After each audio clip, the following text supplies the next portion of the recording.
Welcome friends on Shri Ram classes Bikaner. दोस्तों आज अपन बात करने वाले हैं राजस्थान के उद्योगों के बारे में। उद्योग किसे कहेंगे हम? कोई भी उद्यम करना, किसी भी कार्य को करना वो उद्योग कहलाएगा। बट वो जो कार्य हैं वो कैसे होने चाहिए?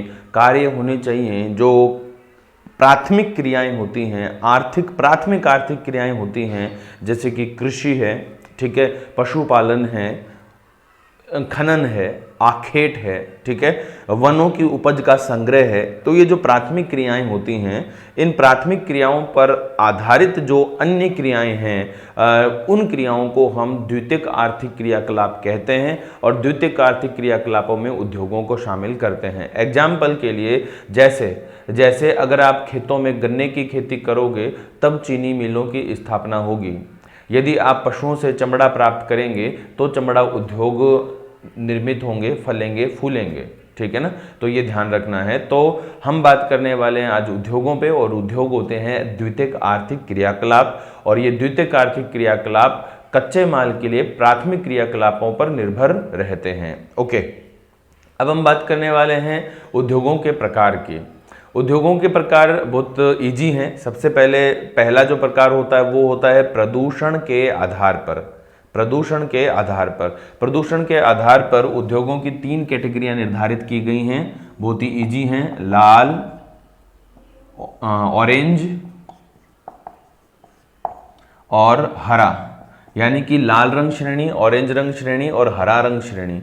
लाल रंग श्रेणी में जो उद्योगों को शामिल किया जाता है वो होता है सर्वाधिक प्रदूषणकारी उद्योग, ठीक है। जैसे एग्जाम्पल के लिए अगर हम लें तो सीमेंट उद्योग है, खनन उद्योग है, खनन आधारित उद्योग, ठीक है। इसके अलावा सूती वस्त्र उद्योग, चीनी मिलें, ये सब क्या है, प्रदूषण करती हैं बहुत ज़्यादा, तो इसलिए इनको हम लाल रंग की श्रेणी में रखते हैं। ये सीटेट एग्जाम में आया हुआ है। ऑरेंज में मध्यम प्रदूषणकारी उद्योगों को शामिल करते हैं, जैसे कि इलेक्ट्रिक एंड इलेक्ट्रॉनिक्स, इंजीनियरिंग वगैरह। हरा जो होता है उसमें न्यूनतम प्रदूषणकारी जो उद्योग होते हैं उनको हम शामिल करते हैं, जैसे कि साइकिल उद्योग, ठीक है, ये ध्यान रखना है।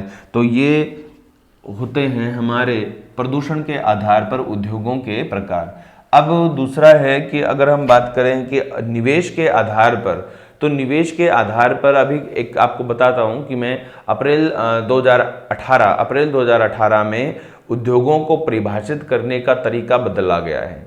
इससे पहले तक 2006 का जो उद्योग परिभाषित जो अधिनियम था उसमें निवेश के आधार पर उद्योगों को परिभाषित किया जाता था कि इतना निवेश करेंगे तो आपका उद्योग इस कैटेगरी में होगा, इतना करेंगे तो इसमें होगा। लेकिन अभी अप्रैल 2018 से उद्योगों को परिभाषित एक नए सिरे से किया गया है, और परिभाषित करने का जो तरीका है वो निवेश ना हो के टर्नओवर है। टर्नओवर होता है कि आप उद्योग में कितनी पूंजी लगा रहे हैं, उसी टर्नओवर में आपका लाभ भी शामिल है, उसी टर्नओवर में आपकी हानि भी शामिल है, उसी टर्नओवर में, मतलब कहने का अर्थ है कि आपके हाथों से कितना पैसा निकल जाता है वो आपका टर्नओवर है, बस, ठीक है। तो टर्नओवर के आधार पर उद्योगों को परिभाषित किया गया है। अब इसमें टर्नओवर के आधार पर उद्योगों को अगर हम कैटेगरी में डिवाइड करें तो एक होता है अति लघु, इनको हम सूक्ष्म भी कहते हैं।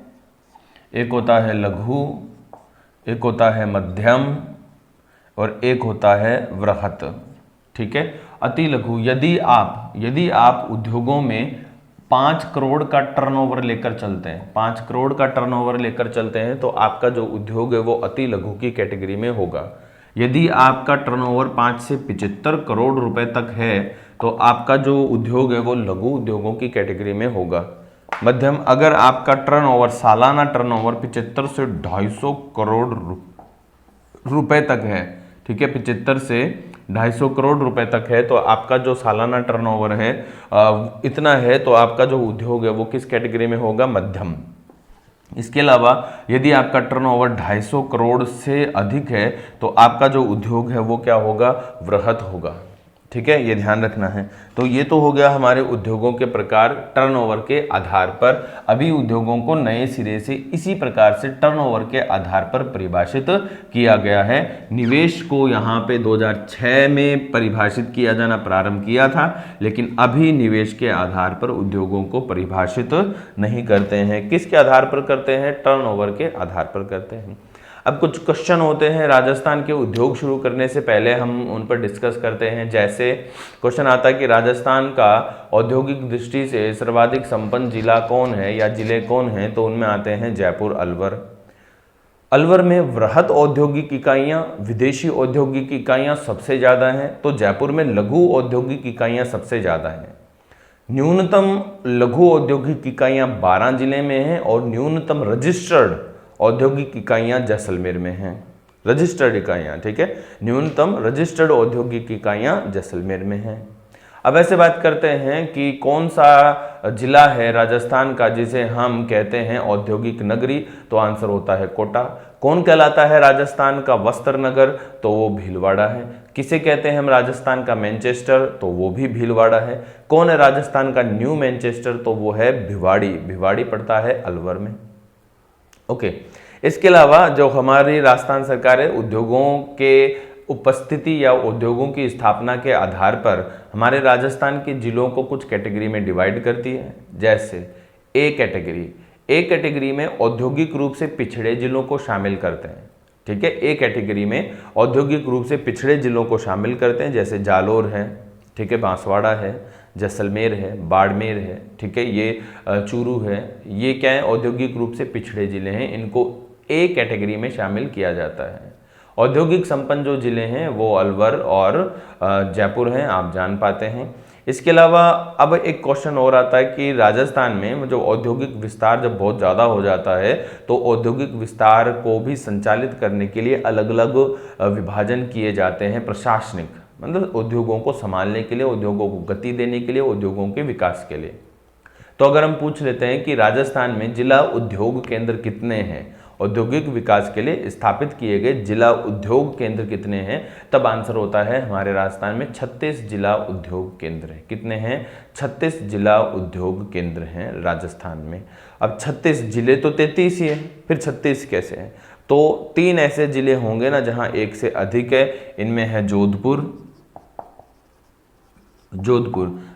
में जोधपुर खुद तो जिला उद्योग केंद्र है ही, साथ ही में है यहाँ पे फलोदी, ठीक है ना, ये ध्यान रखना।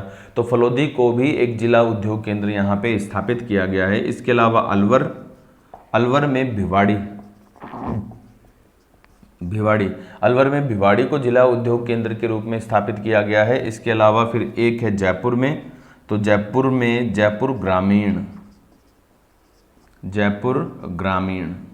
ठीक है ना, ये ध्यान रखना है। तो जोधपुर में फलोदी, अलवर में भिवाड़ी और जयपुर में जयपुर ग्रामीण। दूसरा जो है अलवर में वो है जयपुर अर्बन यानी जयपुर शहरी, और यहाँ पे जोधपुर जिला उद्योग केंद्र, अलवर जिला उद्योग केंद्र, यहाँ पे ये 3 अतिरिक्त हैं, तो ये ध्यान रखना। तो 33 + 3 ये हो जाते हैं, तो टोटल हो गए 36।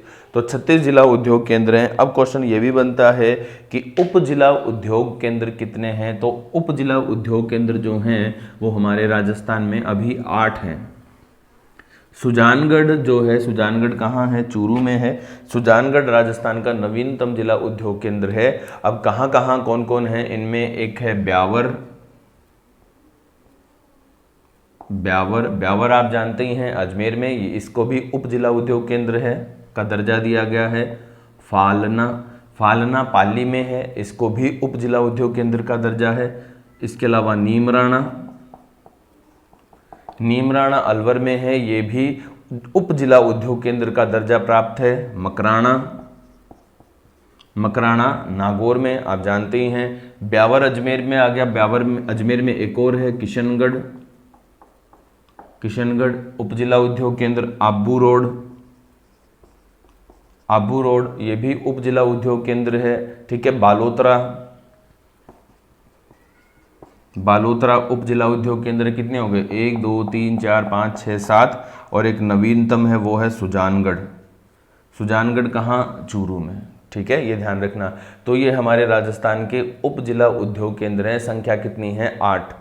जिला उद्योग केंद्रों की संख्या कितनी है? 36। 36 में 3 अतिरिक्त कौन कौन से? फलोदी, भिवाड़ी और जयपुर ग्रामीण। ठीक है, ये ध्यान रखना है।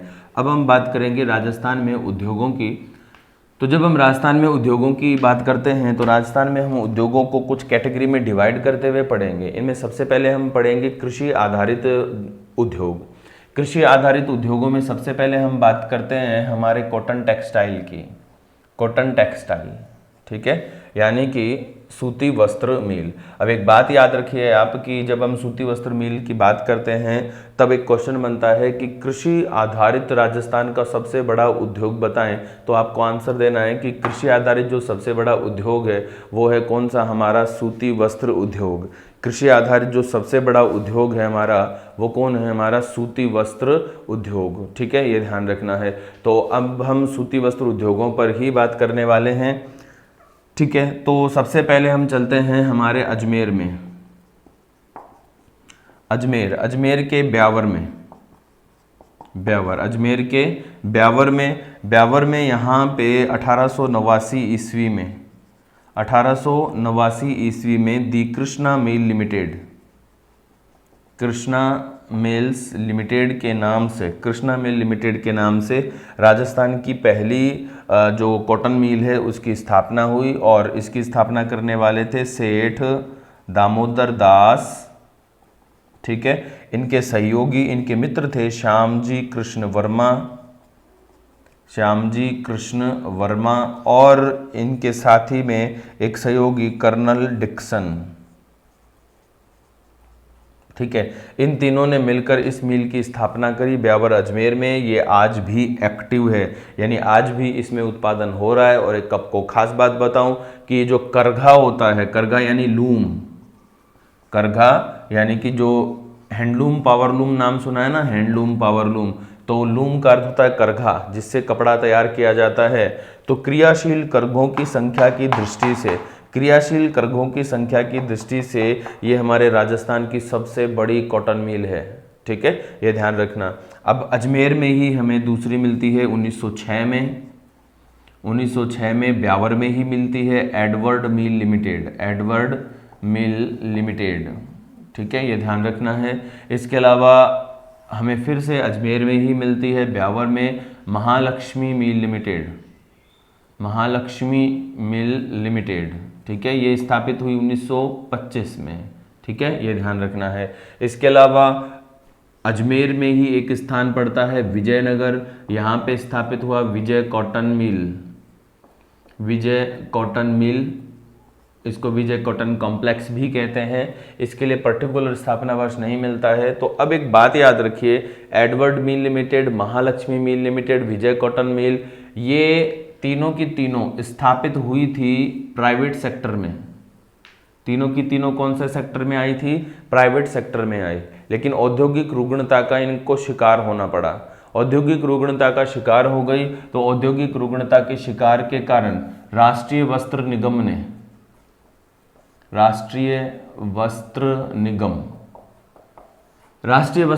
ने इनका अधिग्रहण कर लिया 1974 में। राष्ट्रीय वस्त्र निगम का ने इनका अधिग्रहण कर लिया और अधिग्रहण करने के साथ ही ये कौन से सेक्टर में आ जाएंगी? सार्वजनिक क्षेत्र में आ जाएंगी। ठीक है, तो राष्ट्रीय वस्त्र निगम ने अधिग्रहण किया, ये सार्वजनिक क्षेत्र में आ गई तीनों।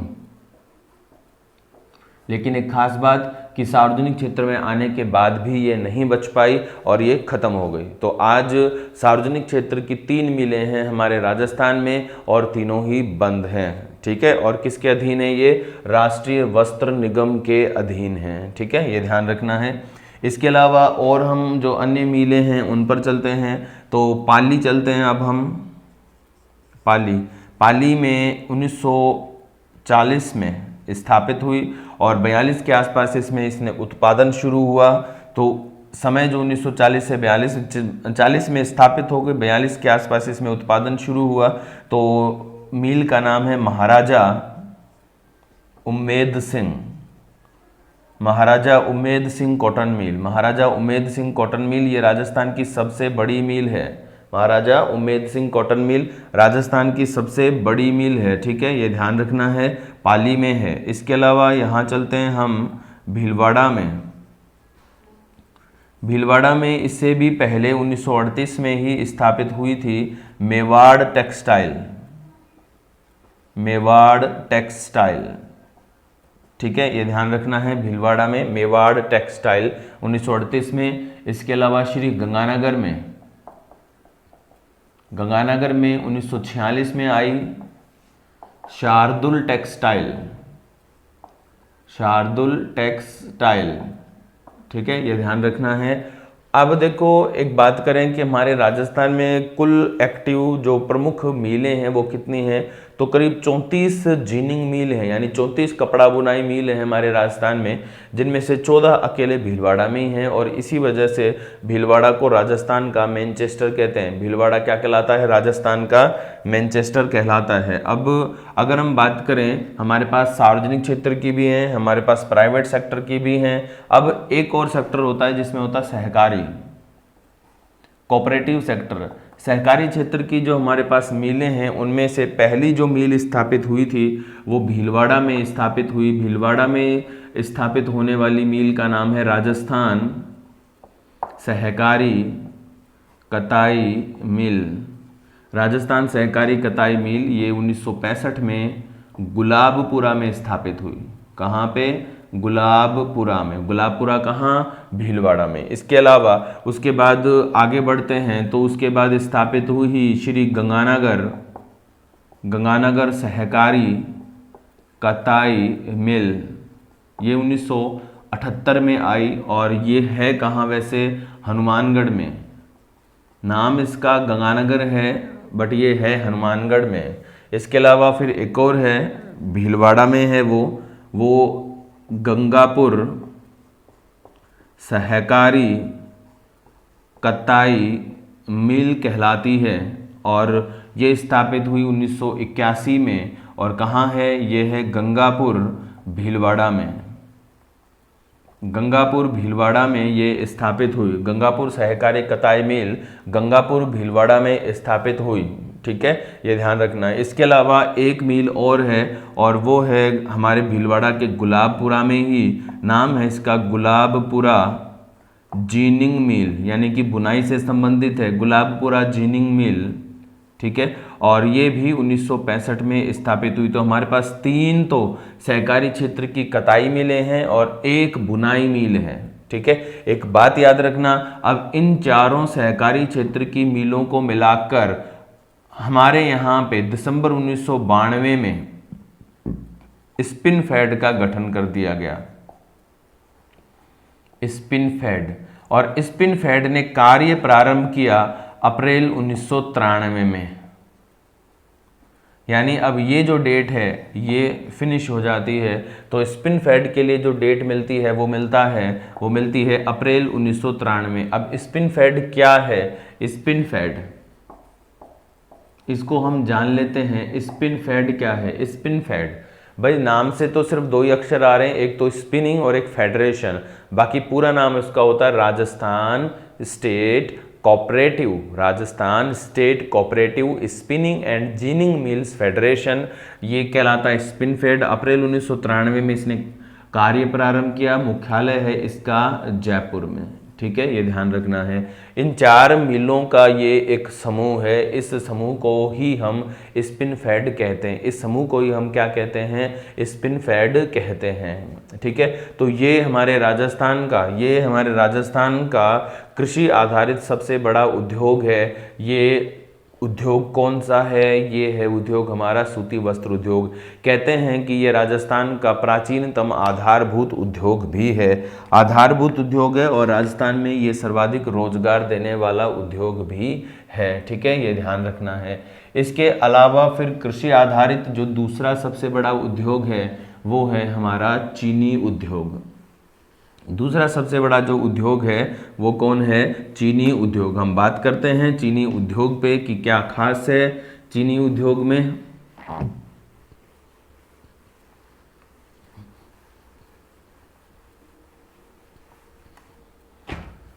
देखो चीनी उद्योग की अगर हम बात करें तो राजस्थान में चीनी उद्योग के जो सफल कारखाने हैं वो अभी तक एक ही है, यानी सफल कारखानों का मतलब है कि राजस्थान में अभी तक जो एक्टिव कारखाने हैं वो एक ही है, बाकी सारे कारखाने बंद हो चुके हैं। अब हम चलते हैं, इनमें सबसे पहला जो चीनी का कारखाना है वो चित्तौड़गढ़ में स्थापित हुआ था।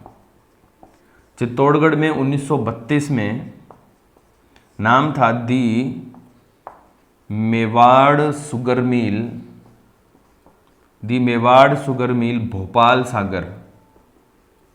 भोपाल सागर चित्तौड़, दी मेवाड़ शुगर मिल भोपाल सागर चित्तौड़, ठीक है, 1932 में। और ये स्थापित हुआ था निजी क्षेत्र में, वर्तमान में बंद है, ठीक है। इसके बाद हम गंगानगर चलते हैं। गंगानगर में 1937 में स्थापित हुई, और जो इस मिल स्थापित हुई इसका नाम रखा गया गंगानगर शुगर मिल, ठीक है, गंगानगर शुगर मिल नाम रखा गया। लेकिन स्थापना के साथ ही इसे औद्योगिक रुग्णता का शिकार होना पड़ा। अगर आप सोच रहे हैं कि यार औद्योगिक रुग्णता होती क्या है, तो मैं आपको बता देता हूं।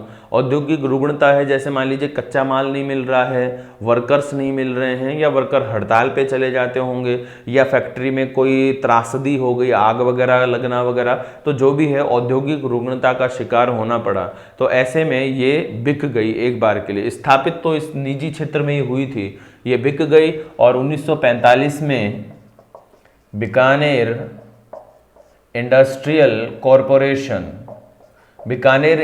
कॉरपोरेशन ने इसको पुनः स्थापित किया, लेकिन औद्योगिक रुग्णता इसकी खत्म नहीं हो पाई। ऐसे में राज्य सरकार को इसमें अपना फ्यूचर नजर आता है, तो 1956 में राज्य सरकार ने इसे खरीद लिया, राज्य सरकार ने खरीदा, ठीक है। जैसे ही इसको राज्य सरकार ने खरीदा, इसका नाम बदल दिया गया। इसका वर्तमान नाम है Rajasthan state sugar mill, Rajasthan state sugar mill इसका नाम हो गया। और सरकार ने क्या किया खास कि इसके प्रोडक्शन में चेंज कर दिया, मतलब चीनी के साथ अब ये शराब भी बनाएगी, ठीक है, और अभी भी बना रही है। तो चीनी के साथ ये शराब बना रही है, और शराब बनाने के बाद ये चल पड़ी, ये आज तक नहीं रुकी, लगातार चल रही है। और एक बहुत खास बात है कि गंगानगर शुगर मिल यानी कि राजस्थान स्टेट शुगर मिल अब कोरोना काल में सैनिटाइजर भी बना रही है। जो अल्कोहल बनाया करती थी, तो उसी अल्कोहल प्रोडक्ट से ये अब सैनिटाइजर बना रही है, और सस्ता सैनिटाइजर, शानदार चीज़, ठीक है। तो ये ध्यान रखना है। तो राजस्थान स्टेट शुगर मिल, अब राजस्थान स्टेट शुगर मिल वर्तमान में तो कोरोना काल में क्या बना रही है, सैनिटाइजर बना रही है। लेकिन इससे पहले की हम बात करते हैं, कोरोना से पहले की, तो 1968 में यहाँ पे चुकंदर से चीनी बनाने का कारखाना स्थापित किया। बीट रूट भी बोलते हैं, तो शुगर बीट कहते हैं इसको, सॉरी शुगर बीट है ना, तो शुगर बीट भी कहते हैं, चुकंदर शुगर बीट। तो शुगर बीट से यहाँ पे चीनी बनाने का कारखाना स्थापित हुआ 1968 में, ठीक है, ये ध्यान रखना। ये एक्टिव है, बाकी सारी बंद है। अब उसके बाद हम बूंदी चलते हैं। बूंदी में 1965 में केशवराय पाटन क्षेत्र में, सहकारी क्षेत्र में चीनी मिल की स्थापना की गई। चीनी मिल का नाम भी यही रखा गया, केशवराय पाटन सहकारी चीनी मिल। कौन से सेक्टर में थी, सहकारी। एक क्वेश्चन बताओ, क्वेश्चन ये कि राजस्थान की कौन सी चीनी मिल ऐसी जिसकी स्थापना हुई निजी क्षेत्र में, लेकिन वर्तमान में है वो सार्वजनिक क्षेत्र में। क्या आंसर देंगे, ये वाला है ना, ध्यान रखना। तो गंगानगर शुगर मिल एक ऐसी शुगर मिल है जिसकी स्थापना हुई थी निजी क्षेत्र में, लेकिन 1956 से ये किस सेक्टर में है, सार्वजनिक सेक्टर में आ जाती है, ठीक है। तो केशवराय पाटन सहकारी क्षेत्र की मिल है, चीनी मिल, ये बंद है। इसके अलावा उदयपुर में है उदयपुर शुगर मिल,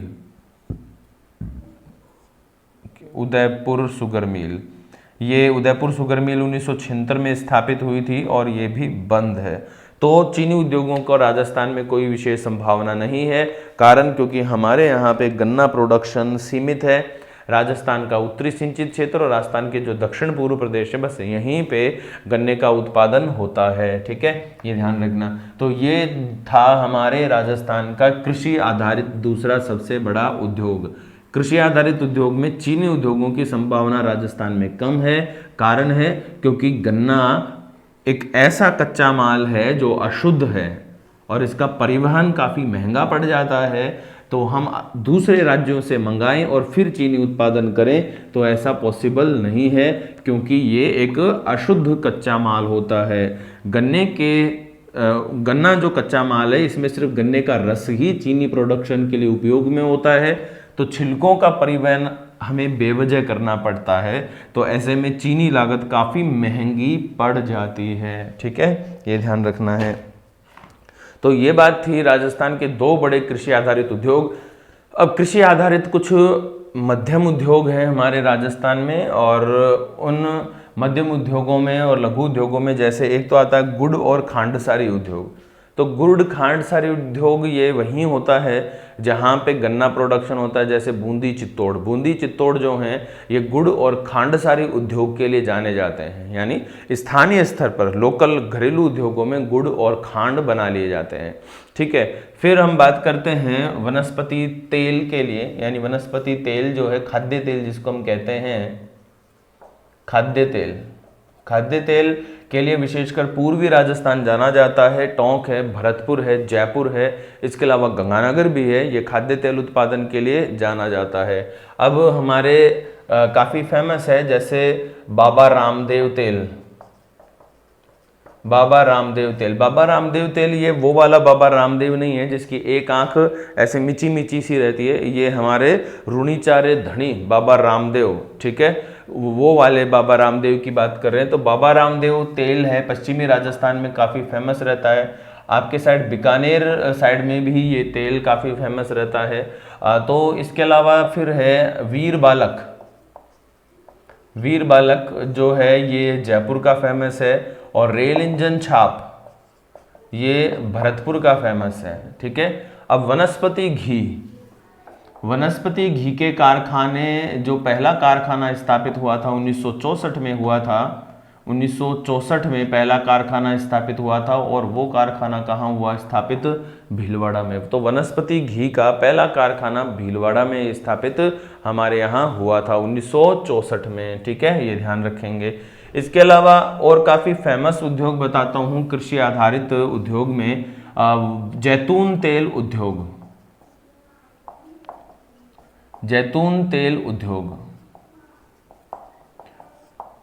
तेल ऑलिव ऑयल।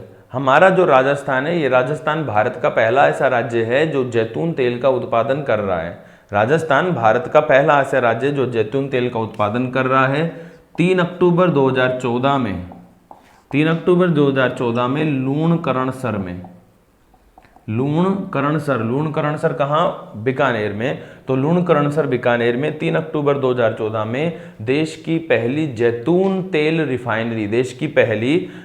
तेल रिफाइनरी का उद्घाटन किया गया था वसुंधरा राजे के द्वारा। ठीक है, ये ध्यान रखना है। ओके, तो वनस्पति घी हो गया, जैतून तेल हो गया। अब कुछ क्वेश्चन कृषि में हम पढ़ेंगे, एक तो जोजोबा और एक रतनजोत पे। जोजोबा आप जानते ही हैं, जोजोबा